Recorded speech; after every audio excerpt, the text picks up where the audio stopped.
Somewhere in the Mississippi night, a man met the devil and sold his soul for a song.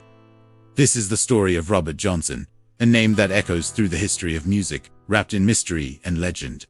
In the dusty outskirts of Mississippi during the 1930s, Johnson was a quiet, almost invisible figure. He was a musician, often seen alone, with a wary gaze and the haunted look of someone who feels dangers others can't see. Few knew him well, but whispers followed him like a shadow. Rumors said he carried something more than just talent. He carried a secret pact with the devil. They say it all began on a dark, moonless night, at a lonely crossroads where old dirt roads met. Robert, a young man frustrated by his mediocre life, with no money and no recognition for his music, walked to that desolate intersection, with his guitar slung over his back. He wanted more than just to be good. He wanted to be legendary.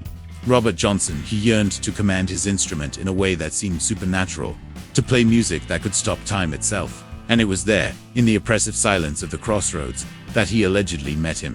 The devil. According to the legend, a shadowy figure emerged from the darkness, approaching without a sound. A deal was offered. A pact was sealed, not with a signature, but with a simple touch. The devil tuned Robert's guitar, handed it back, and spoke just a few words. But they were enough to etch themselves into Johnson's destiny forever. From this moment on, your talent will be unmatched.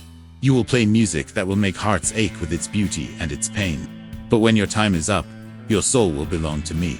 The very next morning, Robert Johnson was a changed man. His cheap guitar, once a source of frustration, now seemed to be an extension of his own being, alive with a power he'd never known. His fingers, once clumsy, now flew across the fretboard, guided by an unseen force. He played as if the world was hearing music for the very first time.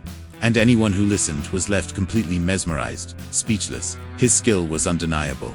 A raw, electrifying talent that seemed to come from another world entirely. But what appeared to be a divine gift came with a heavy, earthly price. Despite his now legendary talent, money never found its way into his pockets.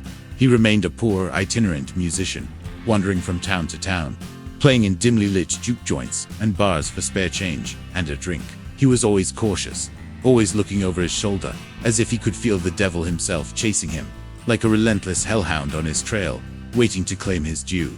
On stage, or rather, in the corner of a smoky room, Johnson was a paradox. Off it, he was a quiet, almost fearful man, easily overlooked. But the moment he picked up his guitar and began to play, he was impossible to ignore. His music was different. It wasn't just notes and chords. It carried the weight of shadows, the sound of winds whispering through barren trees, and the echo of voices that didn't seem to belong to this world. His songs became his confession. In tracks like Crossroad Blues, he sang of being at that fateful intersection, sinking down, asking the Lord for mercy. In Me and the Devil Blues, he painted a chilling picture of walking side by side with his dark companion. And perhaps most famously, in Hellhound, On My Trail, the terror is palpable. I got to keep moving, he sang. Blues falling down like hail, and the days keeps on worrying me. There's a hellhound on my trail. It was as if he was documenting his own haunted existence. A life spent running from a debt that could never be repaid. His music was a diary of a damned man. And then, as suddenly as his talent had appeared, his life was extinguished. He never lived to see the fame or fortune his music would one day command. Robert Johnson died young, at the now infamous age of 27, becoming one of the first members of the tragic 27 Club.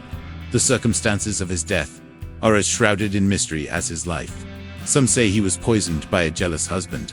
Others believe it was simply the inevitable conclusion of the pact he made, the devil finally coming to collect. Until his very last day, those who encountered him spoke of his perpetually alert eyes, his nervous, twitchy mannerisms, as if he could feel, with every step he took, the devil's hellhounds closing in just behind him. After he was gone, his name, once whispered only in local bars, grew into a global legend. The world finally recognized the genius of Robert Johnson. His recordings, though few and poorly preserved, would go on to influence generations of musicians. From Eric Clapton and the Rolling Stones, to countless others who heard something otherworldly in his sound. But the question remains, hanging in the air like an unresolved chord. What was it that people heard? Was it merely the extraordinary skill of a gifted human being, who poured his pain and soul into his art? Or was there something more? Was there truth to the legend? Did a desperate musician really seal a pact that night at a desolate crossroads, trading his soul for a sound that would make him immortal? We may never know for sure. The truth is buried with him, somewhere in an unmarked grave in Mississippi. But some say that if you listen to his music, late at night, when you're all alone and the world is quiet, you can still feel a chill run down your spine. You can hear the devil's whisper woven between the notes. And maybe, just maybe, you can hear the silent, patient footsteps of the hellhounds, still on the trail. Thanks for watching. If you're fascinated by the myths and mysteries behind the music, be sure to subscribe and hit that notification bell so you don't miss our next deep dive. See you in the next video.